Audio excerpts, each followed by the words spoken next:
I want to ask you about something that President Trump posted on social media today. He said the Smithsonian is out of control, where everything discussed is how horrible our country is, how bad slavery was, and how unaccomplished the downtrodden have been. Nothing about success, nothing about brightness, nothing about the future. We are not going to allow this to happen, and I have instructed my attorneys to go through the museums and start the exact same process that has been done with colleges and universities. What is your response to that?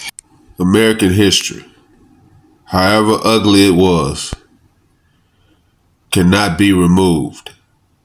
It has to be remembered, but we can't live in it. We got to move forward also. You know, it is funny. My question to the president would be, would you say the same thing as it relates to the Holocaust?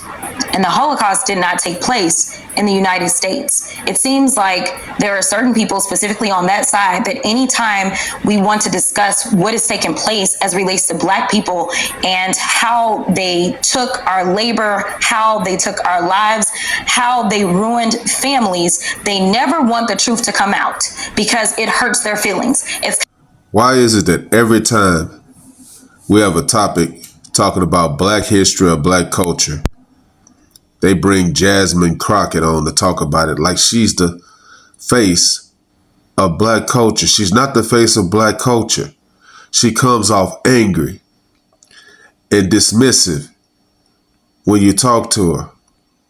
She's not the face of Black culture. She just comes off angry. Kind of like when we decide to call a racist, such as these racist maps that are going through Texas. They always are upset when you just call them for what they are. But the reality is that we need to start speaking more truth if we are really going to get to the real power. And if we don't recognize the full history, then we are doomed to repeat it. And frankly, this is a guy that is trying to do everything that he can to repeat it. That is why there are so many people saying that if you wonder what you would have been doing during the civil rights movement, then the question is, what are you doing right now? Because we are literally living through a modern day civil rights fight, the fight in which there was a Texan who signed the Voting Rights Act into law because of these literacy tests and because of Jim Crow. And now, just the other day, what did he say? He wanted to get rid of mail-in ballot voting. This is a guy that wants to take us back. We knew that we had an opportunity not to go back. In fact, that was the theme of a campaign when she said, we won't go back. She knew what he wanted to do. And I am here to tell you that regardless of what he does, we are going to make sure that we are investing in sharing our history, our true history, our real stories, because there have been so many times in this country where they wanted to delete us, where they wanted to kill us. What Jasmine got to understand is Donald Trump won the popular vote and the electoral vote. He was voted in by the American people. So what are you saying?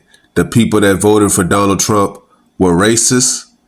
This is the problem when she starts to talk. But Black people are survivors. We are the ones that made sure that we got through the Underground Railroad. We are the ones that made sure that somehow we went from slavery to the White House. We are the ones that if it meant that we were going to sing songs that nobody else understood, we will tell our stories regardless of what he does. I live in a neighborhood where we have Hispanic neighbors, white neighbors, and Black neighbors. But when I see them, I only see them as neighbors. I never see their skin color. And when something falls out or we get into it in the neighborhood, I never say, man, that Hispanic neighbor, man, he's an asshole.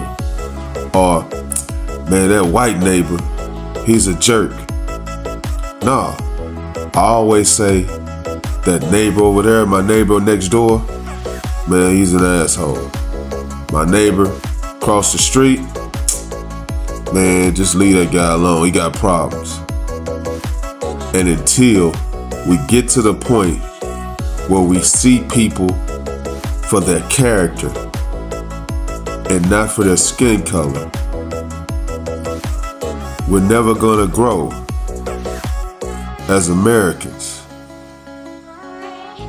We gotta understand that racism was bad. We all know that. And America was a part of that as a whole. But we gotta find a way to move forward. No one's perfect. Even the most beautiful women has flaws. We see that every day. No one's perfect. But we still got to come together as one nation under God in the United States in order for things to get better. We got to stop with the hate, the hateful rhetoric, in order for America to grow and get better. Let me know what you guys think. Like, comment, subscribe. Follow God, not culture.